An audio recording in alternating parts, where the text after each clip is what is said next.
Assalamualaikum warahmatullahi wabarakatuh. Di tanah subur Mesopotamia berdirilah kota kuno Ur-Kasdim, pusat perdagangan dan budaya. Pasar-pasarnya ramai, para petani membawa hasil panen, dan para wanita sibuk menyiapkan roti. Namun, di balik kemakmuran itu, masyarakatnya tenggelam dalam kesyirikan. Mereka menyembah patung-patung batu dan kayu, mempersembahkan makanan dan kurban di kaki berhala yang tak mampu berbicara maupun bergerak. Pemimpin mereka adalah Raja Namrud, penguasa angkuh yang mengaku sebagai Tuhan di bumi. Dengan dukungan para petinggi agama, Namrud menanamkan keyakinan palsu agar rakyat tunduk padanya. Di tengah masyarakat seperti itu, lahirlah seorang anak bernama Ibrahim. Sejak kecil, ia sudah heran melihat ayahnya membuat patung, lalu orang-orang menyembahnya. Dalam hati Ibrahim kecil muncul pertanyaan, bagaimana mungkin benda yang dibuat manusia justru disembah sebagai Tuhan? Cahaya iman pun tumbuh dalam dirinya.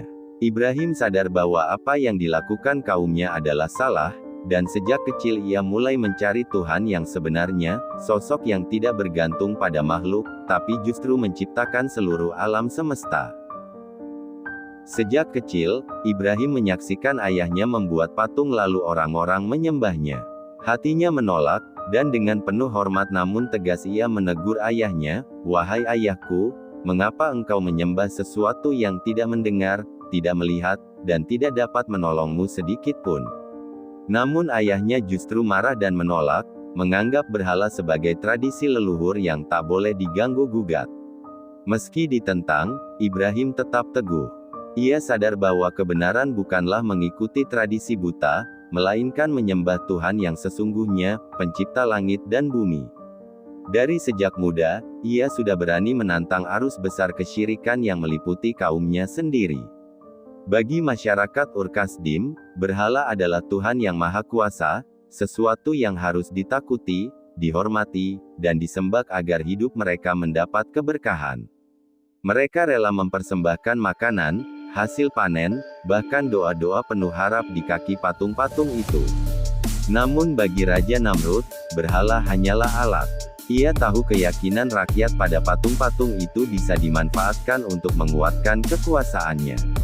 Dengan menempatkan dirinya sebagai perwakilan bahkan bayangan dari Tuhan-Tuhan itu, Namrud mengesahkan dirinya di mata rakyat sebagai penguasa yang tak boleh ditentang, sehingga kekuasaannya terus berlanjut atas dasar ketakutan dan kebodohan kaumnya.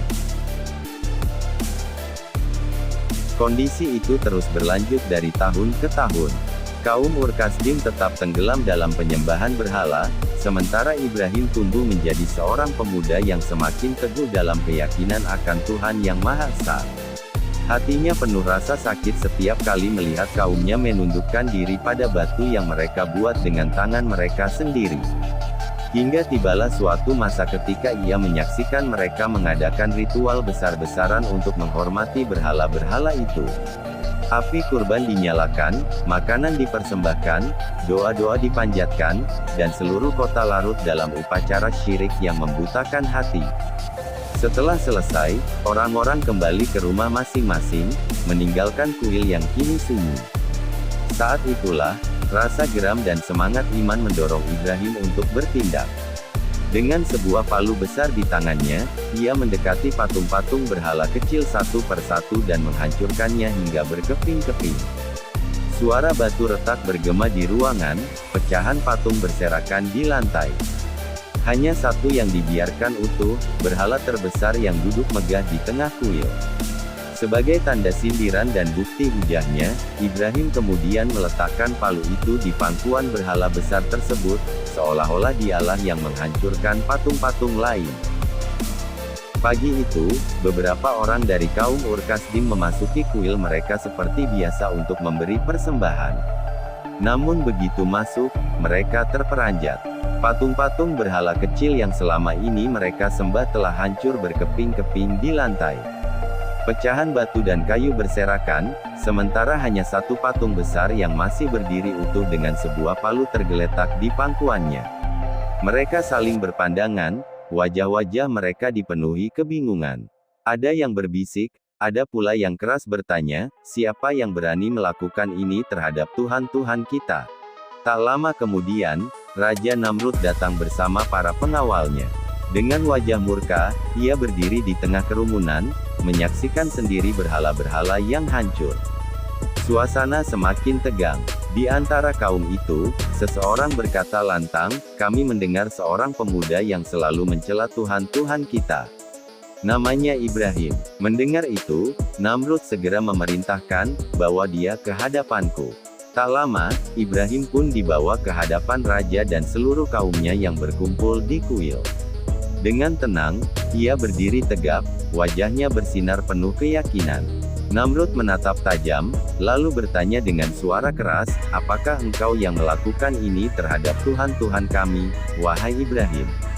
Ibrahim menjawab dengan sindiran tajam namun penuh hikmah, sambil menunjuk berhala yang terbesar, sebenarnya, berhala besar itulah yang menghancurkan yang lain. Tanyakan saja kepadanya, jika memang ia dapat berbicara. Kerumunan mendadak terdiam. Kata-kata itu menusuk hati mereka. Sebagian sadar betapa berhala itu hanyalah benda mati, namun sebagian lain tetap menolak kebenaran dan menyalakan bara amarah yang lebih besar. Bagi kaumnya, Nabi Ibrahim alaihi salam hanyalah seorang penista agama. Namun bagi Raja Namrud, persoalan ini lebih dalam dari sekadar keyakinan. Ibrahim adalah ancaman nyata bagi kekuasaan dan segala yang ia miliki. Kata-kata tajam pemuda itu, yang mengguncang keyakinan rakyat, berpotensi meruntuhkan wibawa sang raja. Karena itu, Namrud memanfaatkan emosi rakyat Ur-Kasdim yang sedang murka, lalu memutuskan, tangkap dia, hukum dia. Bakar hidup-hidup sebagai pelajaran bagi siapapun yang berani menentang. Maka dimulailah persiapan hukuman itu. Tumpukan kayu dikumpulkan dari berbagai penjuru hingga menggunung tinggi. Malam itu, di tengah lapangan luas, api besar dinyalakan. Nyalaannya menjulang, membumbung ke langit, membelah kegelapan malam. Cahaya terang yang dihasilkan api yang membara terlihat dari kejauhan, membuat langit malam seakan menyala. Di hadapan ribuan pasang mata, Raja Namrud berdiri dengan penuh kesombongan, sementara Ibrahim dilemparkan ke dalam kobaran api yang menggelegar, disaksikan oleh seluruh rakyat yang mengira itulah akhir dari seorang penentang berhala. Api yang berkobar besar perlahan mulai meredup. Kaum yang durhaka dan Raja Namrud mengira bahwa Nabi Ibrahim alaihi salam telah habis terbakar. Namun atas izin dan kuasa Allah, api yang menyala-nyala itu tidak melukainya sedikit pun, bahkan terasa dingin dan penuh keselamatan bagi Nabi Ibrahim. Dengan penuh percaya diri, beliau keluar dari sisa-sisa kobaran api yang masih membara. Pemandangan itu membuat semua orang yang menyaksikan menjadi sangat bingung dan keheranan. Wajah-wajah mereka tercengang, tak percaya dengan apa yang baru saja terjadi. Begitu pula dengan Raja Namrud, ia sendiri melihat bagaimana Nabi Ibrahim yang ia hukum dengan api justru selamat tanpa luka sedikit pun. Di hadapan mereka, Nabi Ibrahim alaihi salam mulai berdakwah. Dengan suara lantang beliau berkata bahwa apa yang mereka lakukan adalah kesalahan besar, menyembah berhala yang lemah dan tak berdaya. Namun, Raja Namrud segera memotong dakwah Nabi Ibrahim.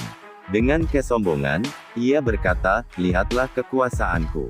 Akulah yang berkuasa atas hidup dan mati seseorang. Perkataan itu ia lontarkan untuk menunjukkan dirinya seolah-olah lebih hebat dari Tuhan. Mendengar itu, Nabi Ibrahim menanggapi dengan hujah yang tajam, jika benar engkau memiliki kekuasaan sebesar itu, maka ketahuilah, Allah Subhanahu wa Ta'ala menerbitkan matahari dari arah timur. Maka, tunjukkan kuasamu dengan menerbitkan matahari besok dari arah barat. Ucapan itu membuat Namrud terdiam membisu, tak mampu menjawab satu pun kata. Melalui kejadian itu dan pernyataan yang keluar dari lisan Nabi Ibrahim, posisi beliau semakin kuat di hadapan kaumnya. Sebagian orang pun mulai sadar dan kembali mengikuti ajaran tauhid yang dibawa oleh Nabi Ibrahim. Bahkan setelah diperlihatkan mukjizat yang nyata di depan matanya, melalui Nabi Ibrahim yang keluar hidup-hidup dari kobaran api, Raja Namrud tetap angkuh. Ia tidak mau mengakui dan menyembah Allah Subhanahu wa Ta'ala. Dan setelah peristiwa pembakaran itu, Raja Namrud semakin menjadi-jadi untuk bertindak zolim dengan terus-menerus mengganggu jalan dakwah Nabi Ibrahim. Setiap upaya Nabi Ibrahim untuk menegakkan kebenaran selalu menghadapi tekanan dan ancaman dari Namrud, yang semakin memperlihatkan kesombongan dan kekuasaannya yang melampaui batas. Hingga akhirnya, Allah Subhanahu wa Ta'ala memberikan perintah kepada Nabi Ibrahim untuk melakukan hijrah, meninggalkan Ur Kasdim menuju Kanaan, tempat yang sekarang kita kenal sebagai Palestina, untuk memulai awal yang baru di tanah yang dijanjikan dan terus menegakkan kebenaran. Untuk Raja Namrud sendiri, dikarenakan kesombongan dan keangkuhannya yang melewati batas, Allah Subhanahu wa Ta'ala menurunkan hukuman kepadanya. Raja yang selalu percaya dirinya adalah yang terkuat, yang paling perkasa, bahkan mengaku dirinya sebagai Tuhan. Allah Subhanahu wa Ta'ala mengirimkan azab berupa seekor nyamuk, yang masuk melalui hidungnya, dan membuatnya merasakan sakit yang tak tertahankan. Hari demi hari, Namrud menderita. Ia memukul kepalanya sendiri, membenturkan kepalanya ke dinding-dinding kokoh, namun semua usaha sia-sia. Hingga akhirnya, Namrud tidak mampu bertahan dan mati dalam penderitaan dan kehinaan. Nyamuk yang kecil menjadi hukuman yang menyakitkan untuknya. Betapa mudahnya Allah Subhanahu wa Ta'ala menjadikan seekor nyamuk yang kecil menghancurkan dan menghinakan sosok yang berani mengaku sebagai Tuhan, dan merasa tak terkalahkan. Sungguh tidak ada yang mampu menandingi kekuasaan Allah Subhanahu wa Ta'ala. Jangan lupa dukung channel Sehari Lebih Baik dengan like, share, dan subscribe. Jangan lewatkan kisah-kisah inspiratif berikutnya. Sampai jumpa.